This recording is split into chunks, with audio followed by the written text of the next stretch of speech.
Continuamos entonces con los diálogos con el mundo en el 7º encuentro de la jurisdicción constitucional. Nos acompañan a continuación los magistrados de Francia, Jean-Louis Debré, quien en esta oportunidad leerá la intervención del profesor Marc Guillaume, quien por motivos de orden personal de última hora no pudo acompañarnos. Y el magistrado de Colombia, el doctor Nilson Pinilla, quien ha sido presidente de la Corte Suprema de Justicia y también de la Corte Constitucional. El magistrado francés Jean-Louis Debré es licenciado en Derecho, doctor en Derecho, diplomado en Estudios Superiores de Ciencia Política y Derecho Público.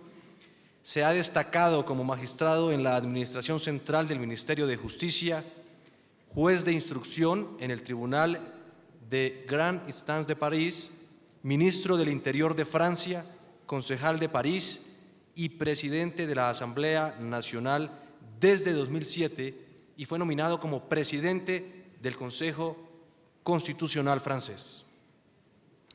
El doctor Jean-Louis Debré leerá la intervención preparada por el doctor Marc Guillaume, diplomado de la Escuela Nacional de Administración, laureado del Instituto de Estudios Políticos de París y de la Universidad Panthéon-Assas de París, actualmente secretario del Consejo Constitucional, intervención que versa acerca de los derechos económicos, sociales y culturales en la jurisprudencia del Consejo Constitucional francés. La ponencia analiza cómo, a partir del preámbulo de la Constitución de 1958, que reenvía al preámbulo de la Constitución de 1946, han reconocido los derechos económicos, sociales y culturales en Francia. De igual manera, explicará cómo el Consejo Constitucional ha conciliado los derechos de libertad de los derechos sociales. Doctor Debré.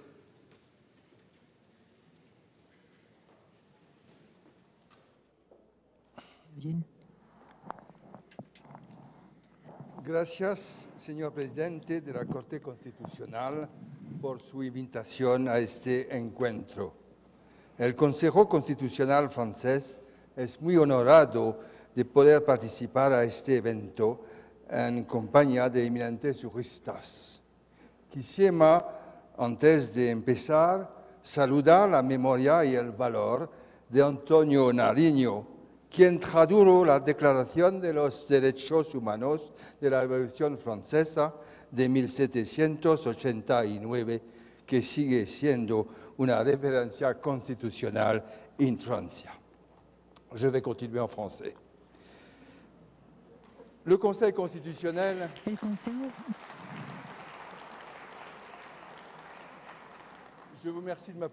Gracias por aplaudirme. Quiere decir que todavía puedo mejorar mi español. El Consejo Constitucional francés asegura el control de las leyes con respecto a la Constitución, ya sea por una consulta hecha por las más altas autoridades políticas, presidente de la República, primer ministro, presidente de las asambleas, de la Asamblea Nacional y del Senado, o por los 60 senadores o diputados. Es consultado antes de la promulgación de la ley, pero el Consejo Constitucional también es consultado por los justiciables con ocasión de las instancias judiciales de todo tipo para verificar si la ley que les ha sido aplicable es conforme a los derechos y las libertades que garantiza la Constitución. El único problema es que la Constitución francesa actual, que dice que Francia es una república indivisible, laica, democrática y social, esta Constitución actual no enuncia los derechos y las libertades que deben ser garantizados por la Constitución. Por lo tanto, el Consejo Constitucional se vio obligado para asumir estos derechos y libertades a referirse a textos que han marcado nuestra historia. De este modo, el Consejo Constitucional hace referencia en sus decisiones a la Declaración de los Derechos del Hombre y del Ciudadano de 1789 y también al preámbulo de la Constitución de 1946. Ahora bien, y aquí es donde está la dificultad, 1789, 1946 son dos épocas alejadas en el tiempo. Primero, la época de la Revolución Francesa y, por otra parte, la época de la post-Segunda Guerra Mundial. Por un lado, la afirmación de derechos y libertades con respecto al poder político y, por otro lado, de los derechos sociales y económicos con respecto al Estado. Esta coexistencia entre libertades individuales y derechos económicos y sociales es la que crea problemas. Y entonces el Consejo Constitucional, y esta es la primera parte de la exposición, va a tratar de consagrar estos derechos y libertades individuales y estos derechos económicos y sociales. Pero es evidente que en esta época actual va a haber un enfrentamiento, va a haber conflicto entre los derechos de inspiración liberal y heredados de la Revolución Francesa y los derechos económicos y sociales que nacieron del periodo de la posguerra. Será necesario entonces encontrar una síntesis, y esta síntesis es lo que hace en su jurisprudencia el Consejo Constitucional. Veamos entonces el primer elemento de mi intervención. La jurisprudencia del Consejo Constitucional va a consagrar los derechos económicos, sociales y culturales que se le imponen al legislador, que el legislador debe respetar. Si no lo hace, sería censurado por el Consejo Constitucional. Primer derecho, naturalmente, las libertades económicas. Para esta conferencia, los derechos y libertades económicos pueden ser definidos como los derechos y libertades que favorecen el ejercicio de una actividad que es fuente de ingresos en una economía de mercado. Pueden clasificarse entre estos principios el derecho de propiedad, protegido expresamente por los artículos 2 y 17 de la Declaración de 1789. La libertad de empresa, que el Consejo Constitucional dedujo desde 1982 del artículo 4 de los derechos del hombre y del ciudadano. La libertad contractual, que también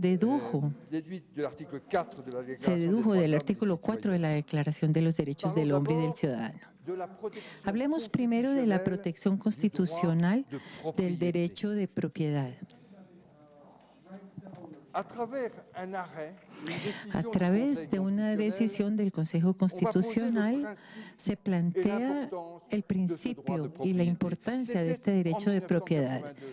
Esto era en 1982. Había habido en Francia una alternancia política, puesto que por primera vez desde hacía mucho tiempo la izquierda había llegado al poder.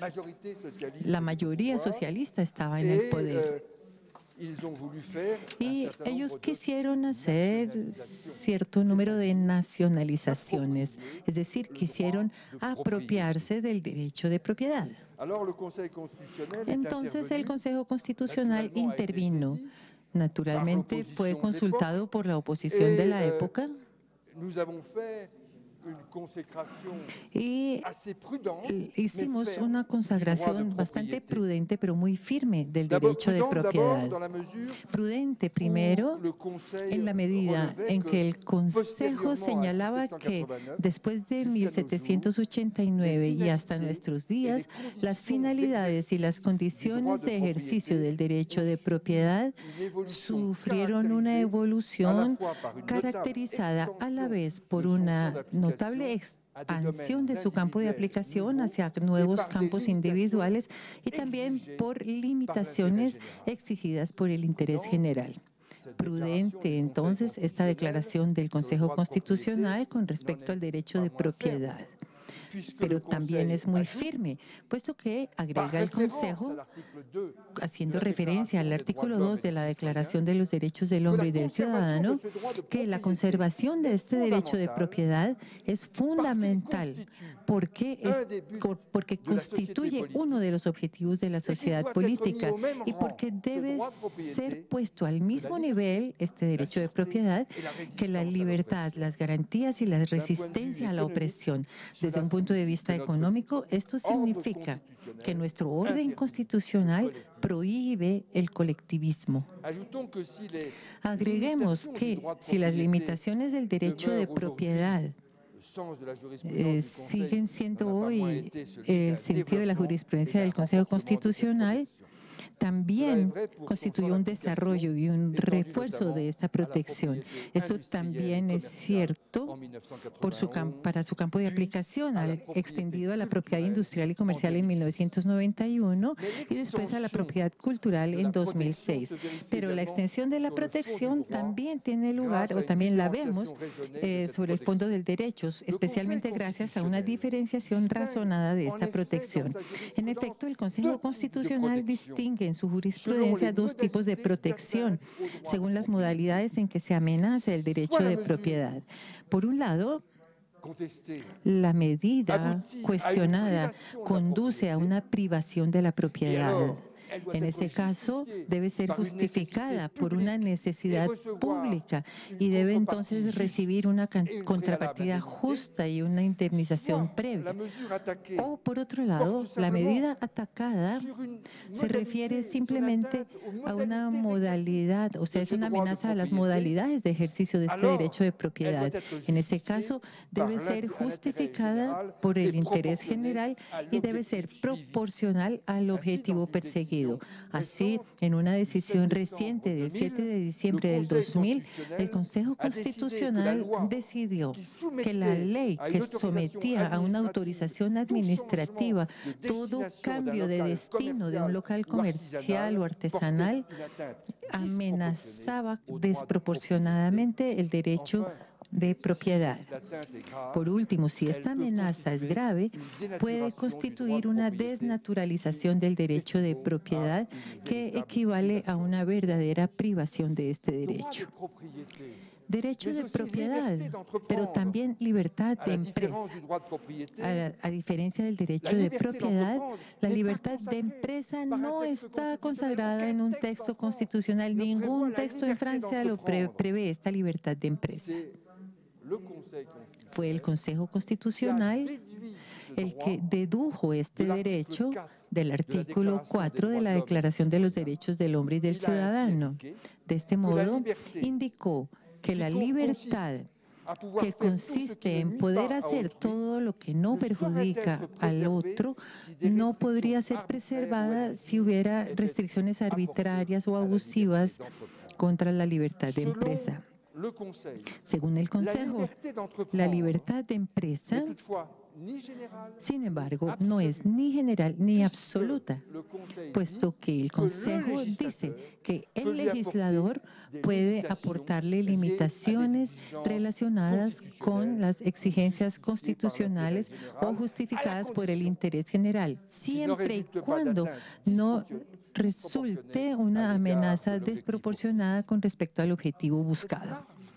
Este margen de interpretación, este margen de apreciación, que es bastante importante y que se le deja al legislador, explica que las censuras fundadas en la libertad de empresa sean raras, sean pocas. Sin embargo, se pueden señalar dos de ellas. En una decisión del 12 de enero del 2002, el Consejo censuró la definición muy restrictiva del despido por motivos económicos que planteaba la ley. Cito, dijo el Consejo Constitucional, la acumulación de las restricciones que esta definición hace pesar sobre la gestión de la empresa tiene el efecto de no permitirle a la empresa despedir empleados sino cuando su perenidad está siendo cuestionada. Que al dictar estas disposiciones, el legislador amenazó la libertad de empresa de manera manifiestamente excesiva con respecto al objetivo buscado del mantenimiento del empleo. Más recientemente, en una decisión del 6 de octubre del 2010, consideramos o juzgamos que la referencia a textos reglamentarios para determinar las reglas de atribución de los nombres de dominio del Internet en .fr perjudicaba o amenazaba la libertad de empresa. Derecho de propiedad, libertad de empresa y protección constitucional de la libertad contractual. Puesto que en el fundamento de nuestra sociedad está el principio de la libertad para las partes de celebrar un contrato. La protección constitucional de la libertad contractual es de aplicación reciente para el Consejo Constitucional. Todos sabemos que el contrato es un instrumento esencial de la seguridad, de la previsibilidad a la cual aspiran los actores económicos. Contratar es prever, se dice. Si al empresario le gusta correr riesgos, son riesgos económicos y no riesgos jurídicos. En nombre del artículo 4 de la Declaración de los Derechos del Hombre y del Ciudadano de 1789, el Consejo vela por que las amenazas que lanza el legislador contra la fuerza de los compromisos contractuales vigentes no sean excesivas. El Consejo no quiere que se cuestionen todos los contratos celebrados, todo esto en bien de la seguridad económica. Según un considerando de principio, así planteamos como regla que el legislador no podría atentar contra los contratos legalmente celebrados. Pero si lo hiciera, esta amenaza solo podría ser justificada por un motivo de interés general suficiente. Y así quisimos, sin impedir totalmente el cuestionamiento de las relaciones contractuales, quisimos decir que estas solo podían ser de competencia del legislador si hay un motivo de interés general suficiente. Bueno, protección de la propiedad, protección de la libertad de empresa, protección de la libertad contractual. Esos tres fundamentos son la base esencial con la cual el Consejo Constitucional asegura la defensa de las libertades económicas.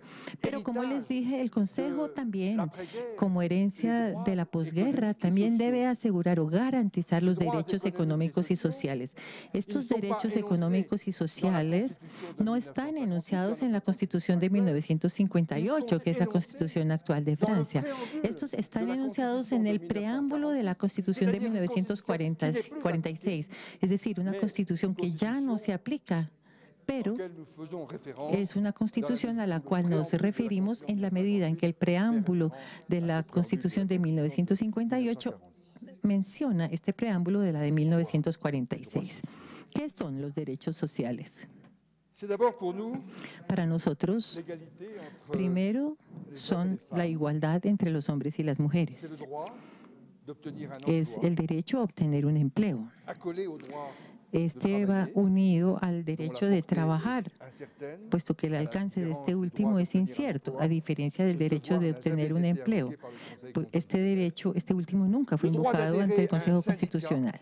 Está también el derecho de adherir a un sindicato, el derecho de defender sus intereses mediante la acción sindical, el derecho de huelga, el derecho de todo trabajador de participar por intermedio de sus delegados en la determinación colectiva de las condiciones de trabajo y en la gestión de su empresa. Está también el derecho del individuo y de las familias de obtener las condiciones necesarias para su desarrollo. Está el derecho a la salud, el derecho a la seguridad material, el derecho al descanso y a la diversión. Puesto que el descanso y la diversión son derechos constitucionales, esto quiere decir que el ocio está permitido. Es un chiste.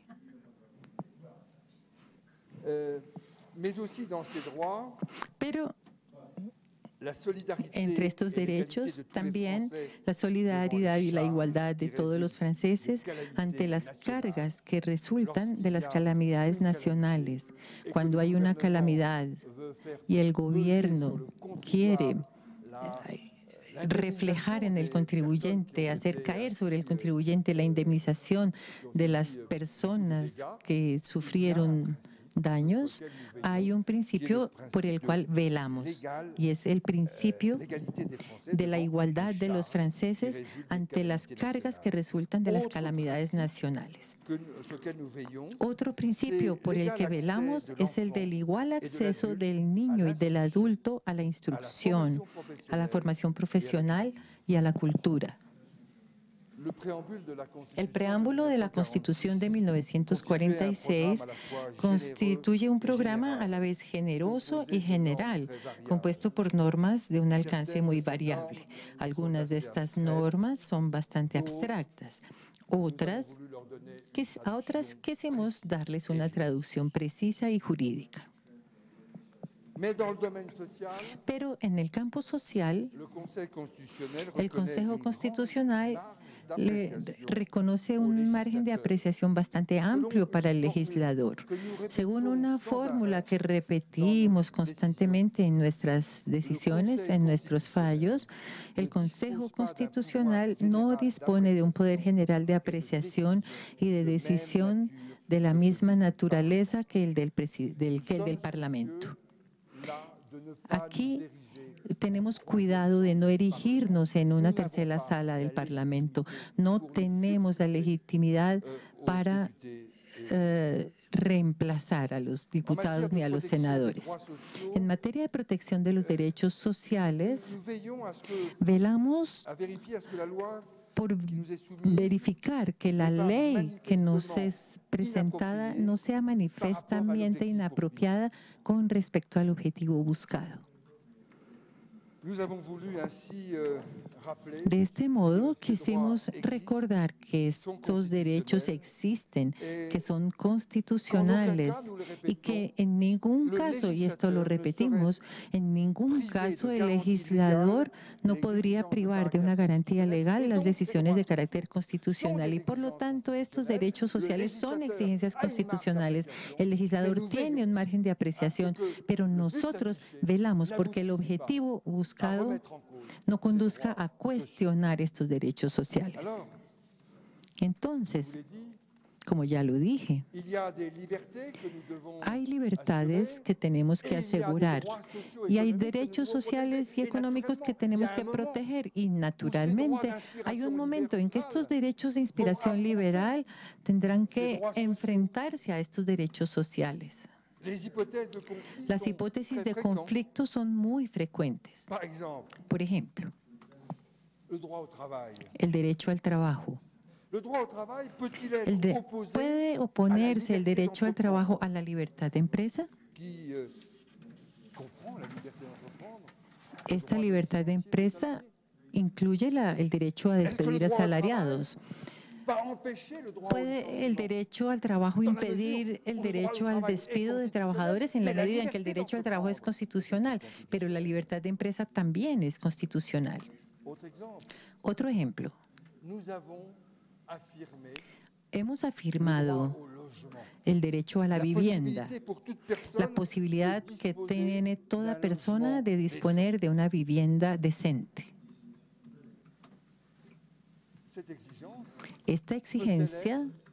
¿Puede esta exigencia constituir una amenaza contra el derecho de propiedad?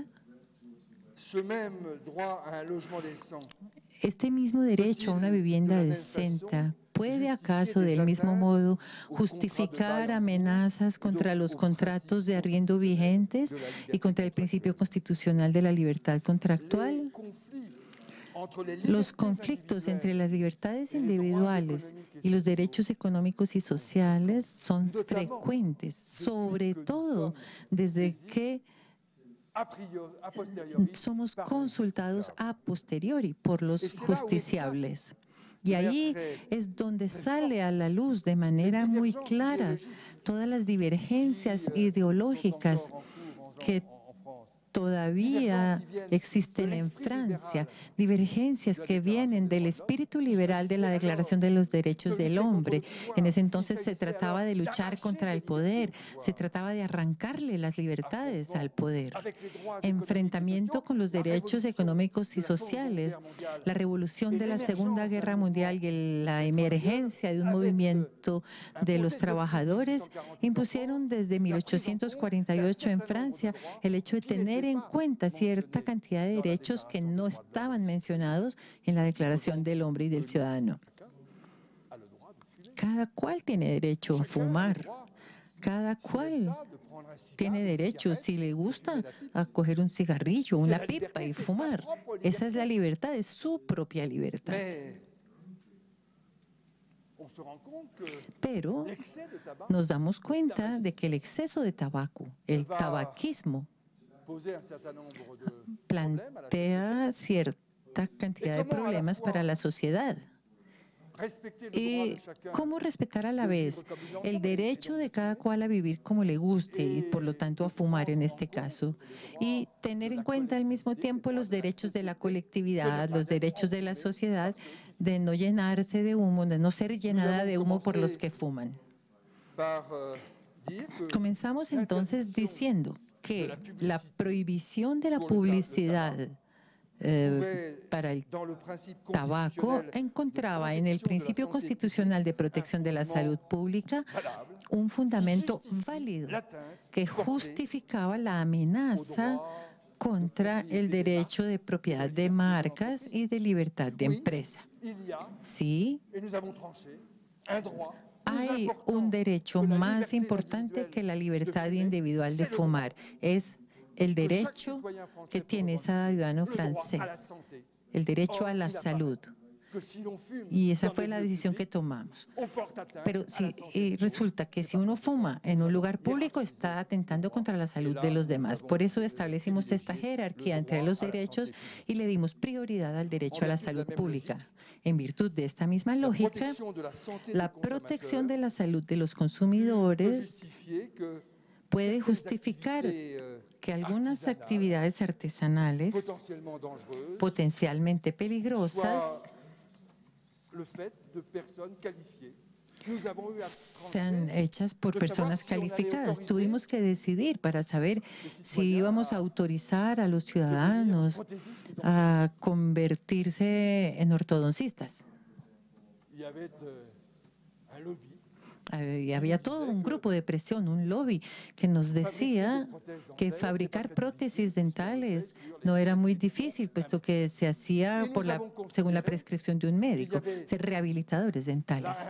Nosotros consideramos que había un riesgo para la salud pública y, por lo tanto, la libertad de empresa debía ir después del derecho que tiene cada ciudadano francés, cada justiciable francés, a la salud. Y que, por lo tanto, eso era lo que teníamos que afirmar y eso fue lo que hicimos. Este es el esfuerzo que hacemos también en el campo de la vivienda. Hemos tenido que afrontar situaciones difíciles. Como ya les dije, la libertad hace que cada persona tenga el derecho de disponer libremente de su vivienda. Es el derecho de propiedad. La vivienda que usted compró es suya, le pertenece. Usted puede hacer con ella lo que quiera. Puede poner ahí a vivir a sus hijos, a su suegra o a quien quiera. Pero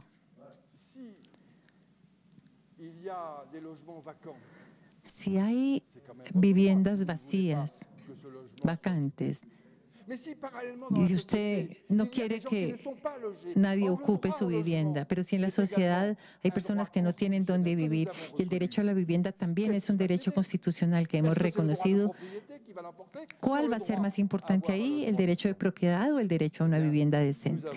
Y bien, hemos considerado en este caso también que las requisiciones de estas viviendas vacantes no era inconstitucional en la medida en que el objetivo es respetar el derecho a la vivienda, que es un derecho constitucional.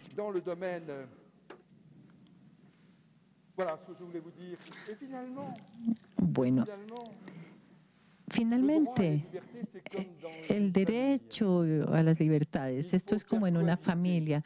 En una familia tienen que coexistir varias generaciones, generaciones diferentes. Hay que hacer las cosas de tal manera que progresivamente, mediante decisiones hábiles e inteligentes, tratemos de construir en Francia una sociedad, y esta es la función del Consejo Constitucional, una sociedad donde se respete tanto el derecho de vivir conjuntamente, pero también el derecho a la libertad individual. Esta alianza entre la tradición y la modernidad es la que hace que hoy en día, sin ningún texto preciso, el Consejo Constitucional francés ha elaborado un cuerpo de principios que se le imponen al legislador. Es cierto que no tenemos la misma apreciación que el legislador, pero sí decimos que hay principios con los cuales no se transige y que cuando hay enfrentamiento de dos principios constitucionales, es el Consejo Constitucional el que debe decir cuál es el principio que prima. Eso es lo que quería decirles. Muchas gracias.